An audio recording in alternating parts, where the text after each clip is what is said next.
Muy buenos días. Un feliz sábado para todos. Los hermanos se ven bastante contentos. Quiero creer que el motivo de ese contentamiento es la presencia de Dios en sus vidas. El saber que Él diseñó un día especial para que nuestras fatigas cesaran y para que hoy aquí sentados ante su presencia nos concentremos única y exclusivamente en escuchar su voz.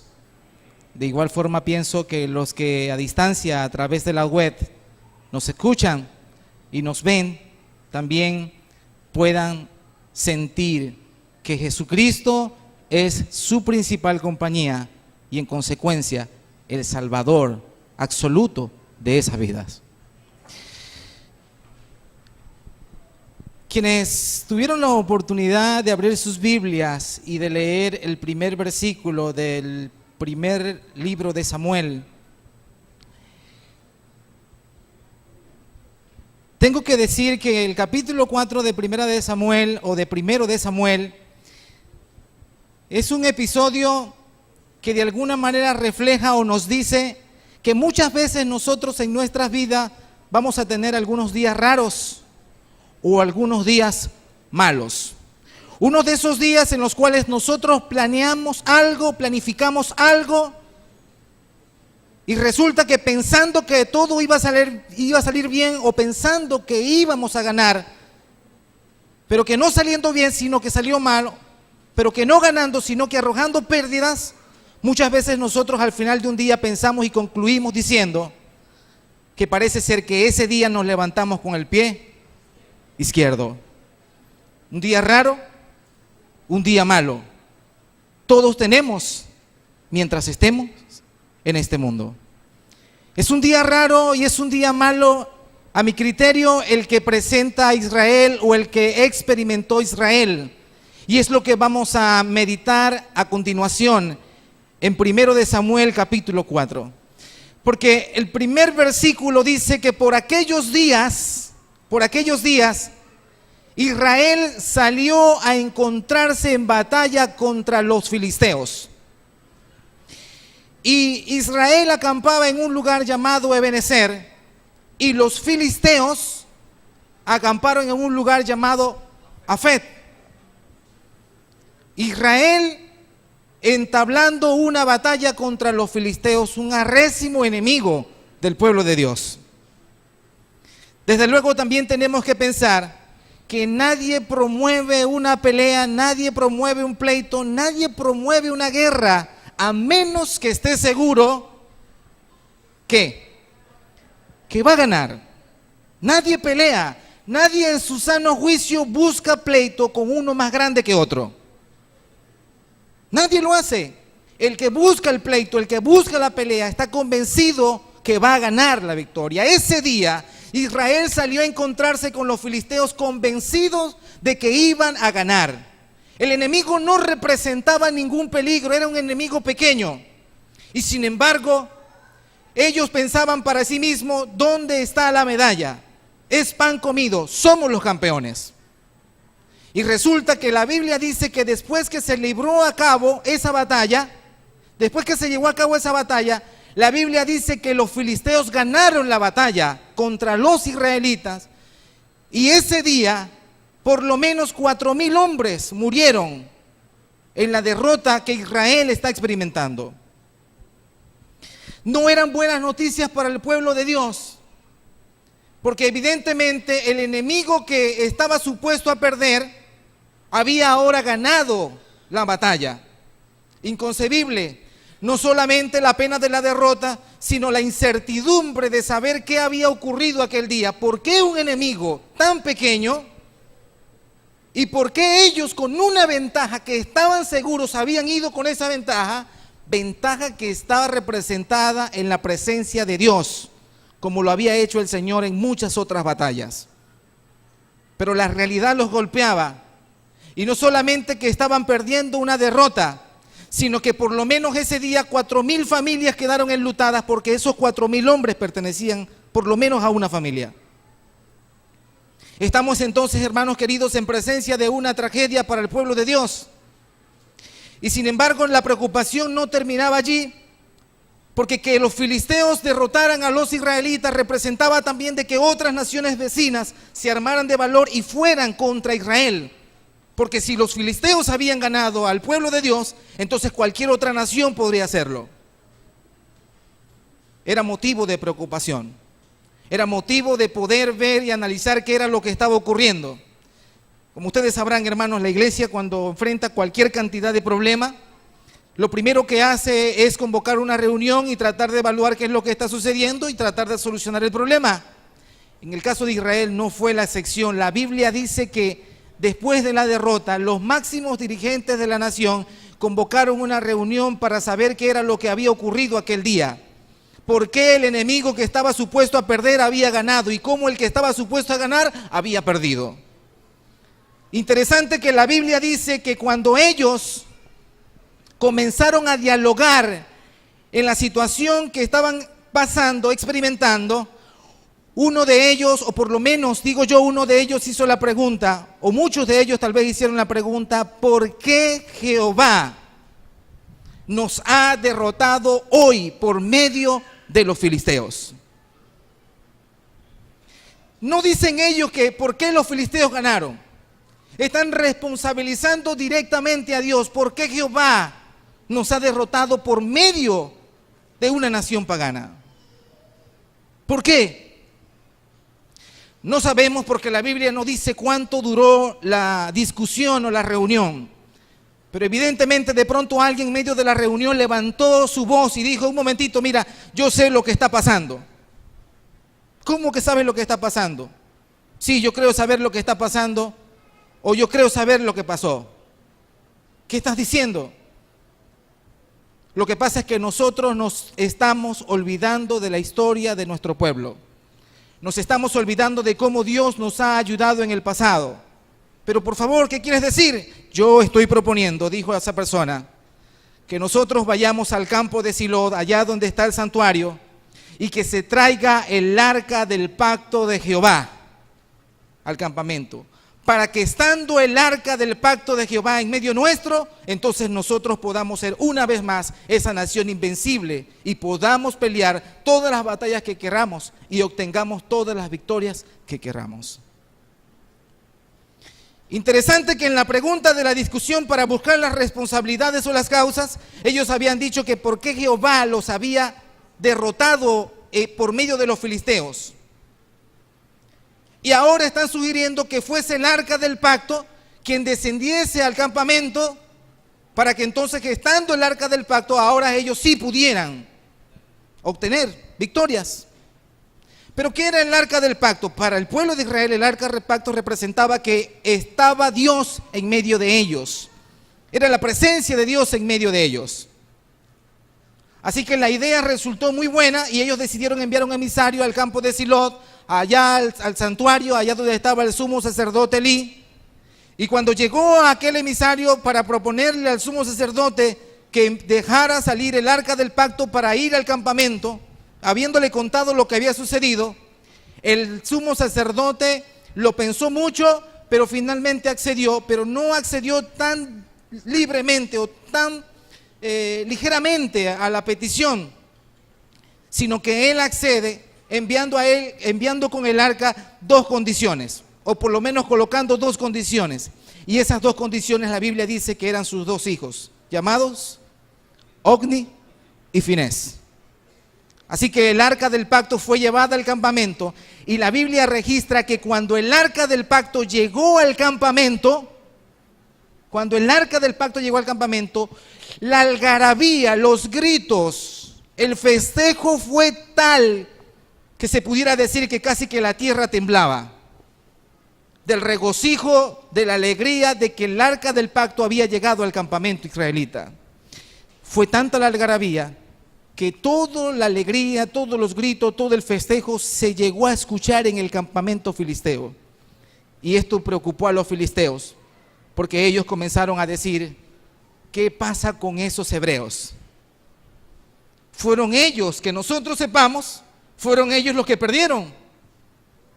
Fueron 4,000 muertos los de ellos. Y están festejando así como que si ellos hubiesen ganado. También preocupados por el asunto, decidieron enviar un emisario para ver qué era lo que estaba ocurriendo. Y cuando el emisario llegó a este lugar para saber qué era lo que estaba ocurriendo, y él se dio cuenta que el arca del pacto había llegado al campamento, este hombre se alarmó, se asustó. Conocía muy bien ese mueble, lo identificó perfectamente, y él supuso que ya no había ninguna oportunidad contra Israel, porque ahora el arca del pacto de Jehová estaba en medio del pueblo. Conocía muy bien de que cuando ese arca estaba en medio del pueblo, Israel era prácticamente invencible. Y él llegó con ese mensaje a su retorno. Llegó a todo el campamento filisteo y les dijo: el arca del pacto, huyamos, filisteos, huyamos por nuestras vidas, ya no peleemos más, sirvamos a Israel, pero no peleemos. Todo parecía indicar que las palabras daban resultado hasta que un valiente capitán decidió levantar su voz y dijo: un momento, nosotros no seguiremos siendo más esclavos de los filisteos, de los israelitas, perdón. No seremos más sirvientes de los hebreos. Así que él dijo así unas palabras: antes que digan que aquí corrió, que digan que aquí murió. Cualquier día es bueno para morir, filisteos. Así que vayamos y peleemos. Peleemos contra los israelitas y no seamos más sirvientes de ellos. Entonces la Biblia dice que se llevó a cabo una segunda batalla entre los filisteos y los israelitas. Y la Biblia dice que esta vez Israel una vez más es derrotado y solo los soldados de infantería, los que iban de a pie, para ser más exactos, la Biblia dice el número, 30,000 hombres murieron aquel día. Por favor, hermanos, tratemos de imaginar un poco la escena. Tratemos de trasladar un poco nuestra mente a ese día y a ese lugar. Estamos en presencia de una tragedia nacional. 35,000 hombres están muriendo. Israel está experimentando en un mismo día 2 derrotas. Pero las malas noticias no terminan allí, porque la Biblia dice que las 2 condiciones que el sumo sacerdote Elí había dado para que fuesen con el arca del pacto, también murieron en la batalla. Es decir, Ogni y Finés murieron, cayeron en la batalla. Pero no solamente que esos 2 hombres murieron, la Biblia también dice que el arca del pacto de Jehová fue tomada por los filisteos, fue llevada, fue secuestrada. No puedo ver más tragedia en un mismo día para una nación. Entonces no es solamente que están matando a los hijos de Dios, es que 2 sacerdotes también murieron, es decir, 2 pastores también murieron ese día. Alguien logró sobrevivir después de esa tragedia y logró llegar al campo de Silo, donde estaba el santuario y donde estaba el sumo sacerdote Elí. Desde luego diciendo: los filisteos nos han ganado una vez más, hemos perdido, Israel ha salido huyendo. Y le dice al sumo sacerdote: tus 2 hijos, Señor, tus 2 hijos han muerto. Seguido de eso también le dice: y Señor, el arca del pacto. Elí estaba expectante de saber qué había ocurrido con ese mueble. Sabía la responsabilidad que tenía de permitir que el mueble saliera del santuario. Señor, el arca del pacto ha sido llevada. Yo no sé cómo pudiéramos estar con el sistema nervioso, pero una persona mayor, como en el caso de Elí, con 98 años, recibir 1, 2, tal vez 3 noticias malas en un mismo instante, es casi seguro que su sistema nervioso podía colapsar o puede colapsar cualquier persona. Evidentemente eso fue lo que ocurrió con Elí. La Biblia dice que él, sentado incluso, se desvaneció, siendo un hombre robusto, avanzado en edad, se desvaneció en esa silla, se fue hacia atrás. Y también el sumo sacerdote Elí muere, hermanos, ese día. Se da un golpe en la cabeza, en la nuca, se desnuca. Y el sumo sacerdote muere también, hermanos. Qué peor día para Israel. Qué tremenda tragedia experimenta un pueblo que había sido llamado por Dios a conquistar. a ser diferente, a mostrar luz en el mundo. Todavía la Biblia cuenta una noticia más, desde luego mala. Una yerna de Elí, una de aquellas muchachas, había sido casada con uno de sus hijos, estaba embarazada, desde luego también escuchó todas las noticias malas. Su nación había perdido 2 batallas, 35,000 hombres habían muerto, su esposo estaba muerto, su suegro había muerto, el arca del pacto que representaba la presencia, la gloria de Dios en medio del pueblo, tampoco estaba. Evidentemente sus labores de parto se adelantaron. Así que ella logró dar a luz, las parteras la estaban animando en medio de lo que estaba ocurriendo, pero su vista estaba perdida, ella no reaccionaba. Le mostraron el bebé, es un varón, es lindo, es grandote, pero ella no reaccionaba. Y justo antes de morir la Biblia registra que ella logra colocarle, mientras aún respiraba, un nombre a ese niño, nombre que está registrado en las Sagradas Escrituras con el nombre de Icabod, que significa sin gloria. Icabod. Ella no está pensando sino en que lo que representaba que Israel tenía la gloria de Dios, ahora no estaba con ellos. El arca había sido llevado. Todo, hermano querido, era malas noticias para Israel. Desde luego, cuando uno analiza el capítulo 4 de primero de Samuel, uno tiene que preguntarse, ¿qué pasó ese día que Dios decidió no actuar en favor de su pueblo? ¿Qué pasó ese día que parece que Dios se quedó de brazos cruzados? ¿Qué pasó ese día que el Dios que siempre había estado atento se mostró indiferente ante un pueblo que estaba siendo masacrado? ¿Qué pasó? No vamos a entender el capítulo 4 de primero de Samuel, a menos que nos fijemos en algunas cosas del capítulo 3. Vayamos al capítulo 3 de primero de Samuel, hermanos. Dice la Biblia en ese capítulo 3 de primero de Samuel que el joven Samuel ministraba ante Elí. Y dice la Biblia que en aquellos días la palabra del Señor era rara y no había visión con frecuencia. Un día, cuando los ojos de Elí comenzaron a oscurecerse y no podía ver, estaba él acostado en su aposento. Samuel se hallaba durmiendo en el santuario del Señor, donde estaba el arca de Dios. Y antes que la lámpara de Dios fuese apagada, el Señor llamó a Samuel y él respondió: aquí estoy, Señor. ¿Cuándo llamó el Señor a Samuel? Antes que la lámpara de Dios fuese apagada. Ya hablamos del arca del pacto. No sé si me proyectaron la imagen, ahí está.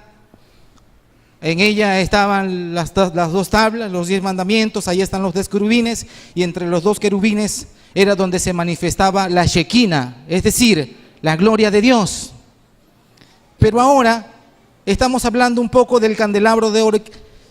Si el arca del pacto representaba la presencia de Dios en medio del pueblo, el candelabro representaba la alianza de Dios con su pueblo. No podía hacer nada Israel sin que Dios pudiese ser su guía. Nada podía hacer Israel sin antes consultar con Dios. Ese mueble que en el capítulo 27 de Éxodo Dios le dio instrucciones precisas a Moisés. Vas a buscar aceite puro de oliva y tiene que haber suficiente aceite para que la llama de esa lámpara nunca se apague. Y estas cosas que te digo las tendrás por estatuto perpetuo. Suficientes indicaciones había dado el Señor, pero la Biblia me está diciendo que la lámpara de Jehová estaba a punto de apagarse. Para no tratar de hacer una crítica directa al relator de esta historia, Quiero entender que Él está tratando de decirme la condición que estaba atravesando el pueblo de Israel desde el punto de vista espiritual. Porque si la lámpara debía mantenerse encendida constantemente y la llama debía estar fuerte, evidentemente que la Biblia diga o que el autor relate que la lámpara estaba a punto de apagarse, eso es sinónimo de que las cosas espiritualmente en Israel no estaban bien. No estaban bien.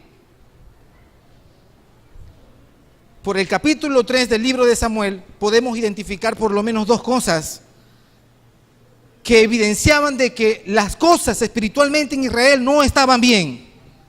El versículo 1 de ese capítulo 3 dice que justamente cuando Samuel ministraba ante Elí, o en presencia de Elí, dice la Biblia, o por lo menos mi versión dice que la palabra de Dios era rara. Esta versión debe decir que la palabra de Dios escaseaba.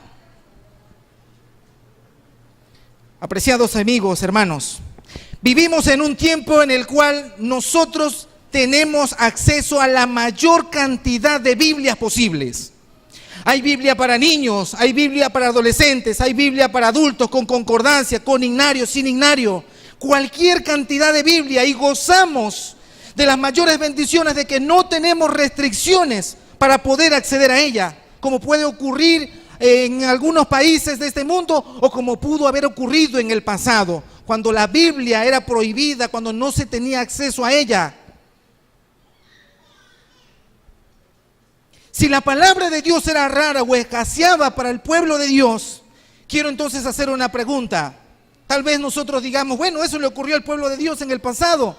La Biblia dice en Romanos 15:4 que las cosas que se escribieron en el tiempo antiguo para nuestra enseñanza se escribieron.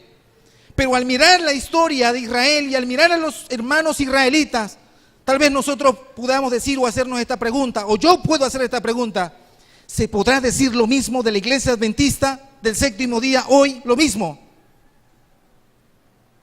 ¿Se podrá decir que la palabra de Dios escasea en la iglesia central? ¿Se podrá decir que en la iglesia adventista central de Maracaibo la palabra de Dios es rara? Hace muchos años se hizo una encuesta en los Estados Unidos a 12 denominaciones para tratar de medir la interacción que tienen con el estudio de la Biblia cada uno de ellos. Y entre muchas denominaciones o congregaciones que se pudieron hacer en esa encuesta, nosotros, la Iglesia Adventista del Séptimo Día, quedamos por debajo incluso de los pentecostales y de los testigos de Jehová, ocupando el lugar número 7 de esa encuesta.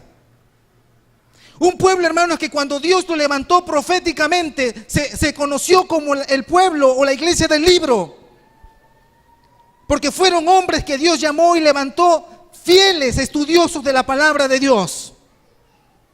La gente no identificaba a la iglesia sino por lo estudiosos y lo minuciosos que eran, la comunión que tenían con Dios a través de su santa palabra.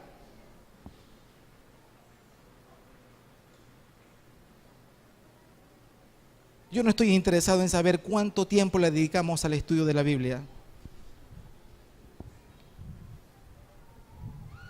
Pero ser adventista del séptimo día implica que nosotros tenemos un compromiso con Dios de leer por lo menos un capítulo diario de esa Biblia.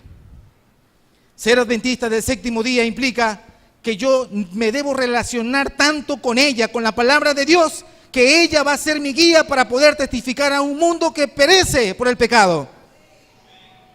Ser adventista del séptimo día implica que en mi hogar no va a faltar un momento en el cual yo pueda tomar la Biblia y meditar con mis hijos, con mi familia.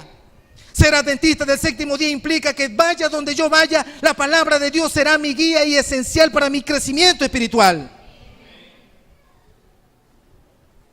Apreciados hermanos, yo no sé si la realidad nos golpea, pero está muy claro que Israel, la Biblia en el capítulo 4 de ese primer libro de Samuel dice que Elí ministraba durante 40 años en el santuario.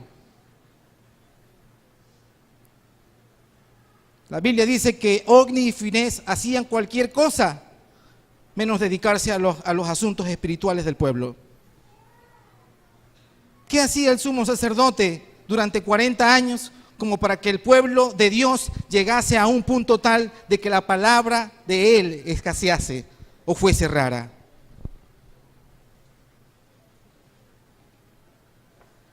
Pero la Biblia da un segundo punto también como problema. Dice la Biblia que no había visión con frecuencia. No había luz de parte de Dios al pueblo. Quiere decir que Israel actuaba sin el consentimiento de Dios. Quiere decir que Israel iba a las peleas sin consultar con Dios. Quiere decir que Israel luchaba sin la compañía de Dios. ¿Habrá alguien aquí que todas estas mañanas ha salido sin decirle, Señor, quiero hacer esto? ¿Lo apruebas? ¿Me acompañas? ¿Vas conmigo?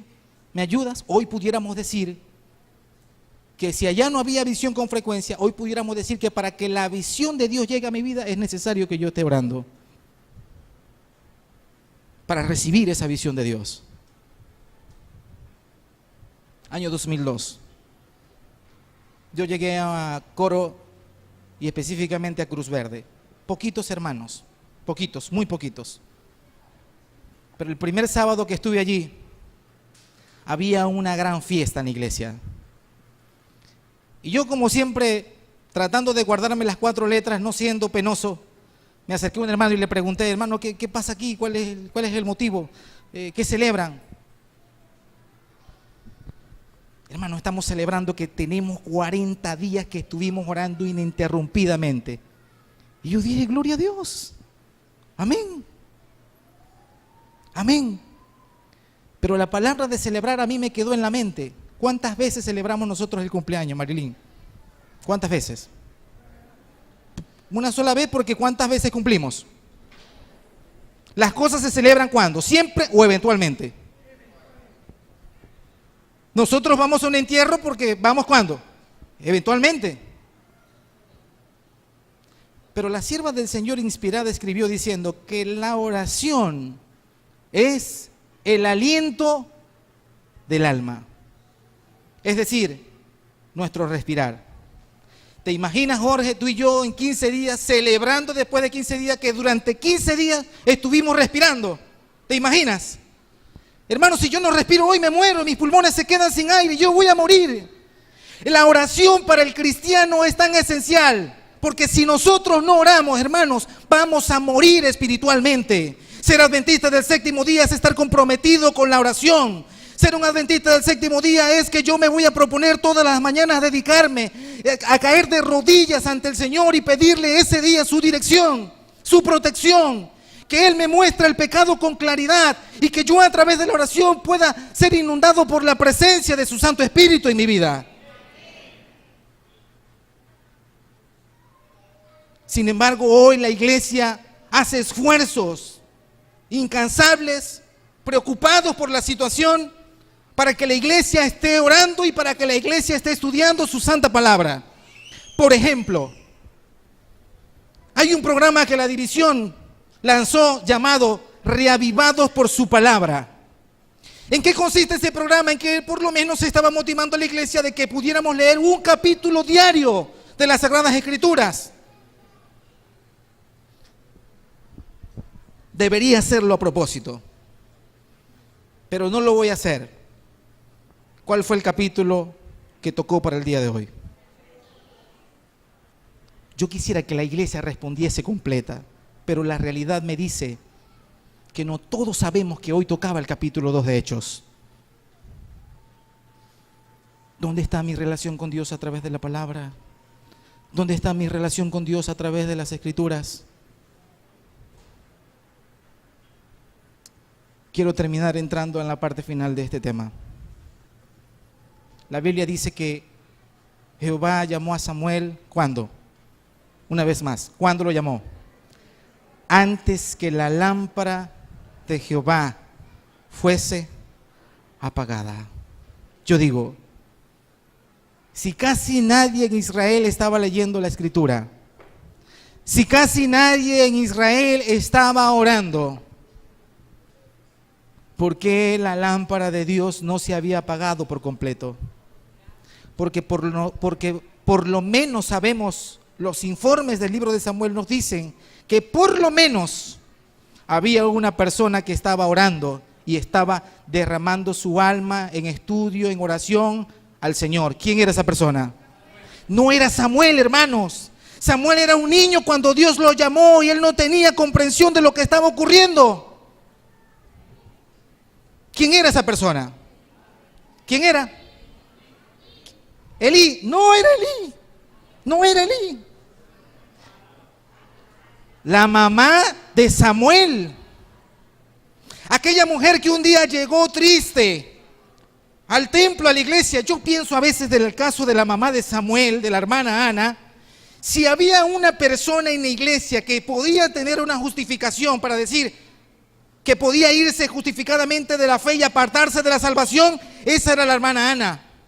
Porque ella llegó ese día a derramar su alma para el Señor, pero era tan raro, pero tan raro, que alguien llegara al templo a orar, que el sumo sacerdote cuando la vio, el pastor cuando la vio, lo que hizo fue que se asombró. Y dijo, no, esta mujer lo que está es borracha y lo que viene es a digerir su vino, así que hágame el favor, señora, levántese y se me va de aquí. Y la hermana Ana simplemente respondió, pastor, yo simplemente estoy orando. Yo soy una mujer triste, atribulada. Ana era un símbolo de Israel. Ana era una mujer sin brillo. Ana era una mujer sin gloria.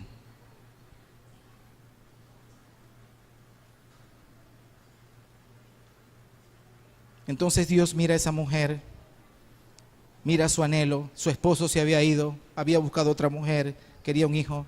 Dios mira el anhelo de esta mujer y también piensa en su sueño de alguna forma. Piensa también en su sueño de alguna forma.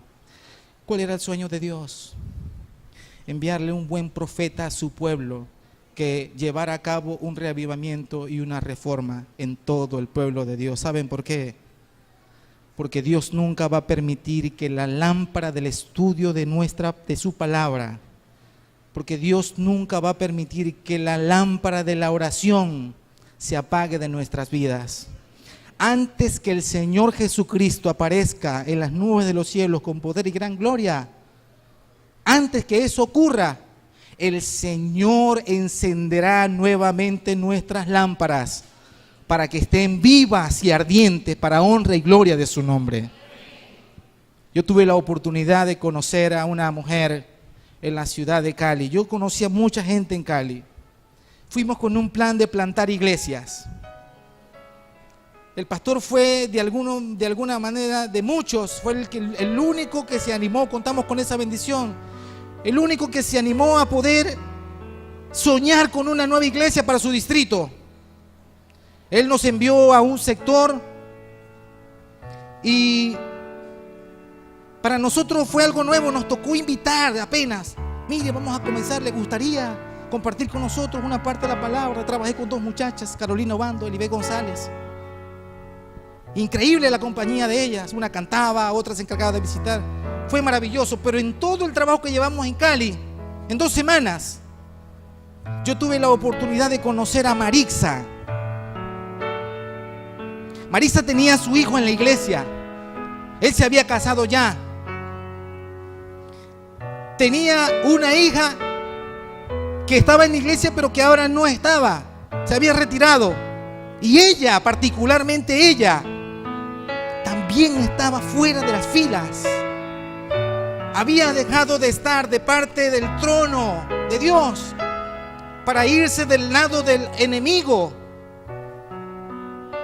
Y peligrosamente su vida estaba corriendo por un laberinto sin salidas.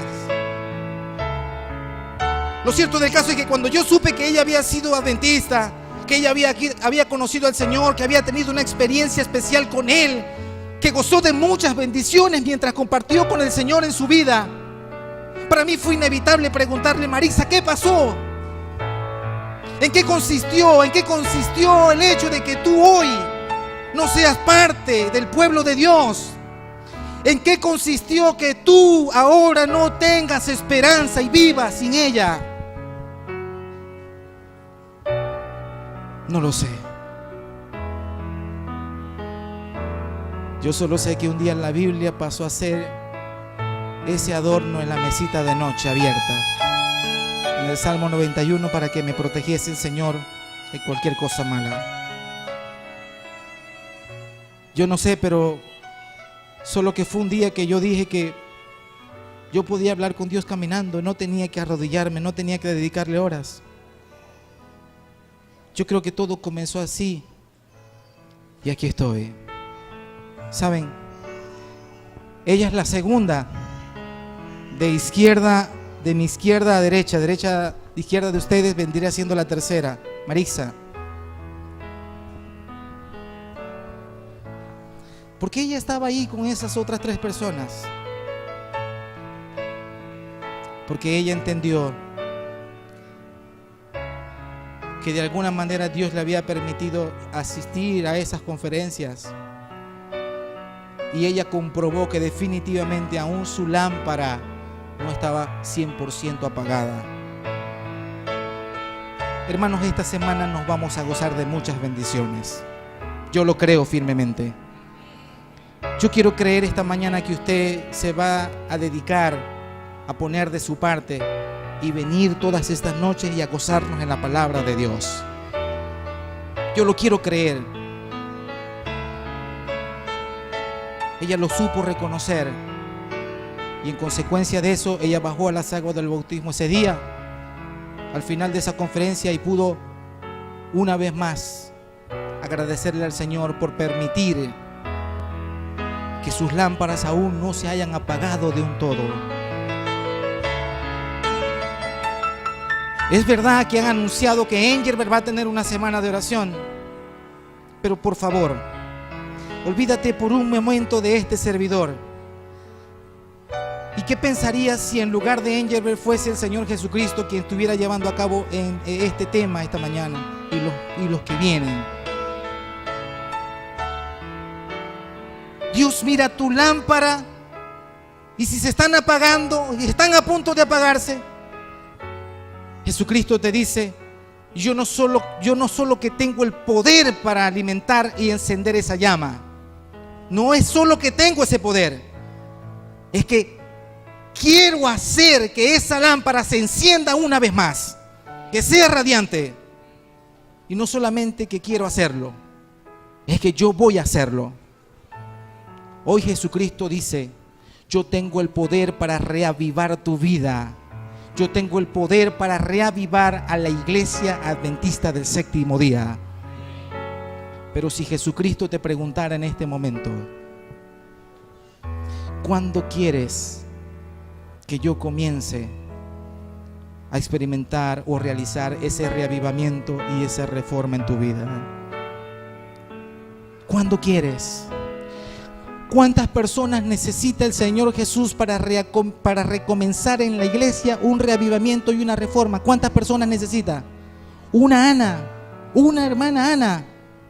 Yo quiero preguntar en el nombre del Señor: ¿hay una hermana Ana que con corazón sincero se coloca de pie en este momento y viene hasta aquí, se presenta ante el Señor y le dice: Señor, por favor, no permitas que mi lámpara se termine de apagar. Necesito que la enciendas una vez más para tu honra y tu gloria.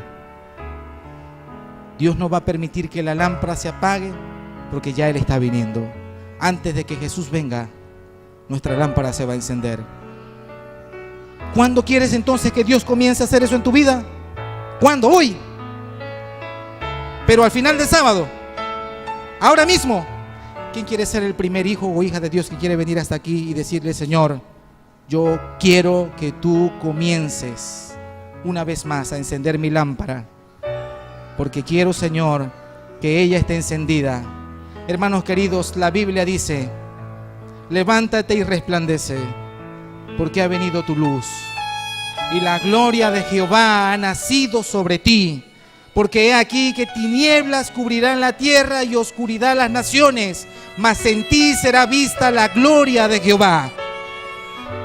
Hermanos queridos, no queremos que la gente pase por el frente de la iglesia central y que nos identifiquen con el pueblo de Dios simplemente por el letrero. Quiere Dios que en verdad la gente mire en nosotros su gloria.